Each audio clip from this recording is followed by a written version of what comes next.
Hi friends உங்களோட movie Tamil. So இன்னைக்கு இந்த வீடியோவில் வாரிசு படத்தை பற்றி தான் பார்க்க போகிறோம். வாரிசு இந்த ஒரு படத்தை 2023 ரிலீஸ் பண்ணியிருப்பாங்க. இந்த ஒரு படத்துக்கூட இந்த ஒரு படம் ரிலீஸ் ஆன அன்னைக்கே வந்து பார்த்தீங்கன்னா அஜித்தோட துணிவு திரைப்படம் ரிலீஸ் ஆயிருக்கும். ஃபர்ஸ்ட் இந்த ஒரு நியூஸ் வந்து வெளில இருந்து வரும்போது இப்போ வந்து Vijay sir and Ajith sir இவங்க ரெண்டு பேருக்கான படம் ரிலீஸ் ஆக போகுது.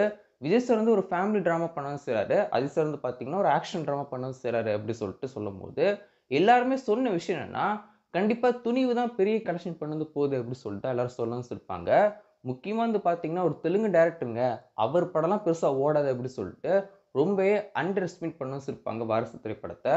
பட் ஆனா ரிலீஸ் ஆனதுக்கப்புறம் 300 கோடிக்கு மேல வாரிசு திரைப்படம் கலெக்ஷன் பண்ணவும் இருக்கு. அதிசய துணிவு திரைப்படத்த பொறுத்தவரைக்கும் க்ளோஸ் டூ 200 க்ரோர்ஸ் அப்படின்னு சொல்லவும் செய்றாங்க. நீங்க நான் சொல்றத நம்பாம இருக்கிற ஆளா இருந்தீங்கன்னா 2023ஓட தியேட்ரிக்கல் கலெக்ஷன் அந்த லிஸ்ட் வந்து போட்டிருப்பாங்க இல்லையா? டாப் 10 லிஸ்ட் போட வச்சிருப்பாங்க இல்லையா? அதுல வந்து பார்த்தீங்கன்னா, ஃபர்ஸ்ட் 2 இடங்கள்ல லியோ அண்ட் ஜெயிலர் இந்த 2 படங்கள் இருக்கவும் செய்யும். 3வது வந்து பார்த்தீங்கன்னா, வாரிசு திரைப்படம் இருக்கவும் செய்யும். ஏன் துணிவு வந்து பெரிய கலெக்ஷன் பண்ணிருந்துச்சுன்னா, அந்த ஒரு படம் தானே இருக்கவும் செய்யணும். ஸோ அப்படிலாம் இல்லாம துணிவு படம் வந்து அந்த லிஸ்ட்லயே கடைசில வந்திருக்கும். ஸோ நீங்க அத வச்சு பார்த்தா கூட உங்களுக்கு வந்து கிளாரிஃபை வந்து கிடைக்கும். ஸோ வந்து பார்த்தீங்கன்னா, இந்த ஒரு படம் வந்து ஒரு மிகப்பெரிய பிளாக் பஸ்டர் ஹிட்டான ஒரு திரைப்படம். அதுவும் பீஸ்ட்க்கு அப்புறம் நம்ம விஜய்ஸோட கரியர அப்படியே இன்னொரு ஸ்டெப் அப்படியே தூக்கிட்டு போன ஒரு படம் கூட சொல்லலாம். ஸோ இந்த ஒரு படம் எடுக்கும்போது ஃபோட்டோ ஷூட்லாம் பண்ண வச்சிருப்பாங்க இல்லையா விஜய் சாருக்கு. ஸோ அந்த ஒரு ஃபோட்டோ ஷூட்ல எடுத்த மேக்கிங் வீடியோ ரிலீஸும் பண்ணியிருக்காங்க. அண்ட் அது போக அன்சீன் ஸ்டில்ஸுமே ரிலீஸும் பண்ணியிருக்காங்க. ஒவ்வொரு ஸ்டில்ஸ் அண்ட் வீடியோ பார்க்கறதுக்கு அவ்வளோ சூப்பரா இருக்கவும் செய்யுது. முக்கியமா வந்து பார்த்தீங்கன்னா, இந்த மேக்கிங் ஸ்டில்ஸே போஸ்டர் ரிலீஸும் பண்ணியிருக்கலாம். பட் ஆனா, நான் டிஃபரெண்ட்டா பண்றேன் அப்படின்னு சொல்லிட்டு இந்த கோபி கிருஷ்ணன் வந்து பண்ணியிருக்காரு. லாஸ்ட் ஃபியூன்னு சொல்ல முடியாது. ஆல்மோஸ்ட் வந்து கத்தியிலேருந்தே கோபி பிஸ்வநாத் தான் விஜய் சாருக்கு போஸ்டர் டிசைன் பண்றாரு.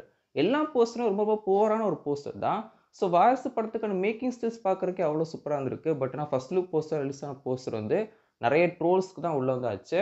அண்ட் வந்து பார்த்தீங்கன்னா, விஜய் சாருக்கு வந்து நெறைய போஸ்டர் சூப்பராவும் குடுக்கவும் செஞ்சிருக்காரு. பட் ரீசென்ட் டைம்ஸ்ல ரொம்ப ரொம்ப வொர்ஸ்ட்டான போஸ்டர்ஸ் தான் குடுக்கவும் செஞ்சிருக்காரு கோபி பிஸ்வநாத். இந்த ஒரு ஒவ்வொரு ஸ்டில்ஸுமே பார்க்க அவ்வளோ சூப்பரா இருக்கவும் செய்யுது. ரீசென்ட் இயர்ஸ்ல விஜய் சாரோட பெஸ்ட் லுக் அப்படின்னு சொல்லிட்டு எடுத்து வந்து பார்த்தோம்னா, ஒரு 3 லுக் சொல்லவும் செய்யலாம். எனக்கு வந்து இந்த 3 லுக் தான். இதெல்லாம் வந்து பார்த்தீங்கன்னா, ஃபர்ஸ்ட் வந்து மாஸ்டர், செகண்ட் வந்து பார்த்தீங்கன்னா, லியோ கேரக்டருக்கான அதாவது பார்த்திபன் கேரக்டருக்கான லுக்.